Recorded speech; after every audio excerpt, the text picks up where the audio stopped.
أعوذ بالله من الشيطان الرجيم بسم الله الرحمن الرحيم ربي اشرح لي صدري ويسر لي أمري واحلل عقدة من لساني يفقهوا قولي صدق الله العظيم.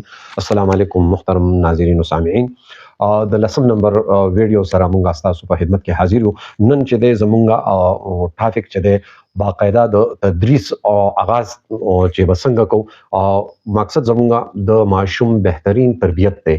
دغه تربیت لپاره چې د بنیاد چې دی د نرسری کلاس نه شروع کیږي او په مخه دا بلډینګ د تعلیم او د تربیت چې دی نو تعمیر کیږي. اوس نن چې دی چونکه مونږ چې کوم یو کار کوو همیشه یو آبادی جوړو نو کوشش دا کوو چې د هغې دپاره مونږ په ذهن کې یو نقشه جوړه کړو چیرې زمونږ په دې آبادي کې زمونږ څه ضرورت دي څه دغه به چې دی زمونږ فکاري چې هغه مونږ اوس په نقشه کې چې دی نو خاص او متعین کو او په هغې باندې بیا بهترین تعمیر د خپل خواهشاتو مطابق وکړو. دغه شانتې چې دی د انسان ژوند چې دی دا د یو غټ مقصد دپاره چې دی انسان الله تعالی مبعوث کړی دی او هغه چې دی نو ستاسو په علم کې دا الحمدلله ټول مسلمانان یو د الله تعالی خوشنودي او د خپل نبی محترم اطاعت چې دا زموږ د مسلمان د ژوند اهم مقصد دی. یعنی مطلب دا چې د دې دنیا نه یو انسان زی چې کامیاب لاړ شي. خو دغه کامیابی اصول که کله موږ وپېژندو نو ورسره زموږ دنیا هم ښایسته کېږي. هغه داسې افاقي یونیورسل اصول دي چې په هغې باندې یوازې آخرت نه بلکې دنیا هم ټیک کېږي. نو دا خبره موږ یاد ساتو چې د ټولو نه مخکې چې دی موږ مسلمانان یو او بیا ورپسې چې دی موږ پاکستاني یو. نو زموږ دواړه ټارګټ چې دی نو یو ښه مسلمان او ورسره چې دی یو ښه پاکستاني چې دی تیارول. دا چې دی نو زموږ د والدینو بمعی اساتذه کرام او د ملک پاکستان زموږ د درو وړو چې دی مشترکه مقصد او مرام دی او د دې د حاصلولو کوشش وکړو. اوس دا چې دی موږ به د دې بنیاد چې دی د یو ښه انسان یو بهترین شخصیت چې دی د دې بنیاد د پرایمرۍ نه کېښودی شي بلکې د نرسرۍ نه کېښودی شي. نو موږ به یو کم بهترین شخصیت اعلی تعلیم یافته شخصیت د تمامو صلاحیتونو نه مهارتونو نه مزین او لیس انسان څنګه جوړو. دا زمونږ بنیاد دی. اوس د دې بنیاد دپاره زمونږ څه مقاصد پکار دي. کله چې مقاصد نه وي نو هغه کار چې دی هغه بېمعنی وي.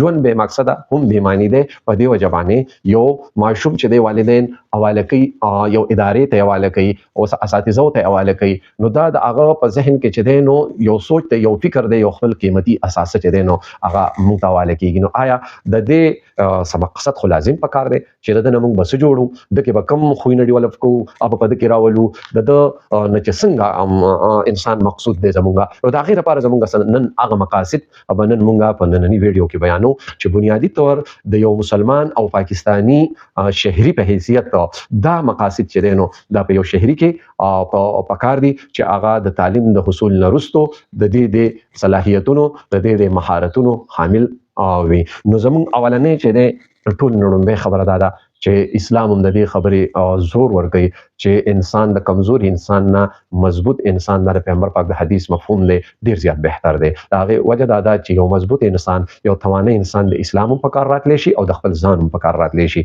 نو لہذا د صحت نه او د جسمانی مضبوطیا نه او تندرستګۍ نه په دې کمپرومایز نه اسلام کړی دی او نه په نور عالمي مذهبونه یا مطلب معاشري کوي. نو زموږ اولنی ټارګټ دی چې د ماشوم جسمانی نشونما بهتر رواني د هغه صحت په دې زموږ نظري استاد بهترین ډاکټر دی. داسې نقایص زما په خپل تدریسي وخت کې په دې خپل اداره کې ما معلوم کړي دي په ماشومانو کې او د هغې بیا ټریټمنټ شوی دی.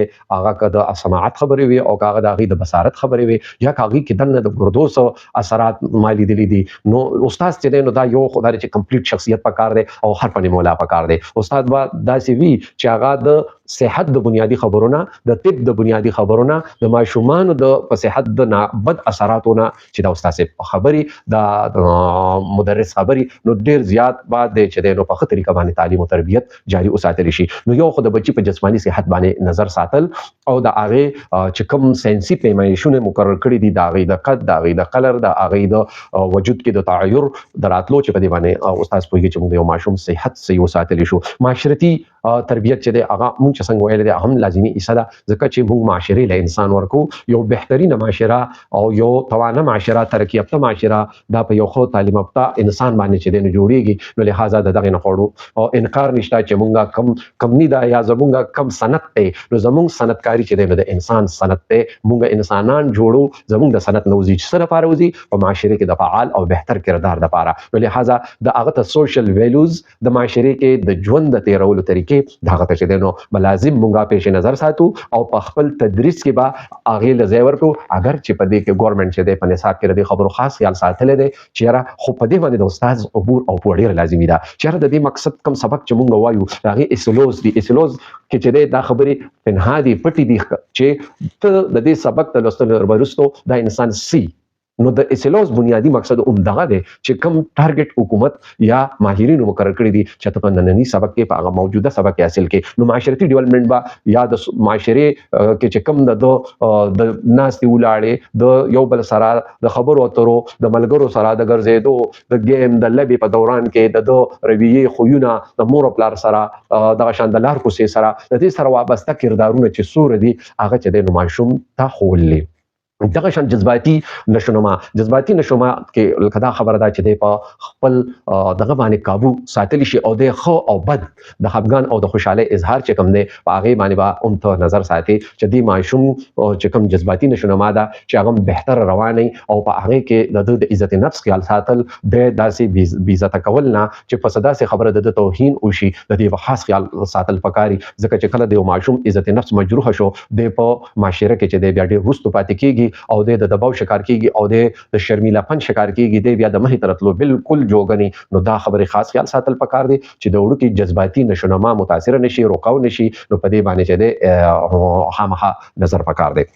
دا شانتي ذهني او اخلاقی، نو دا ذهني چې د ادراکي او د سره تړلې خبره ده چې د ذهني استعداد په کوم سرګرمو باندې بڑاويږي. داسې مشکونه داسې کېلونه چې په هغه کې ذهني ډیولپمنٹ کیږي، په هغه کې چې د دماغي او دغه چې د صلاحیتونو بڑاويږي. نو هغه قسمه زموږ سره اکثر سکولونو کې دغه شان قسمه چې د نو دغه چې د اشیاء موږ ته فراهم کړي شي چې په هغه باندې موږ د ماشوم ذهني نشونما کولی شو او دغه د حافظي قوت دغه چې د نو دغه استعداد چې د موږ سیوا کولی شو. نو استاد په دې خبره خیال ساتي چې دغه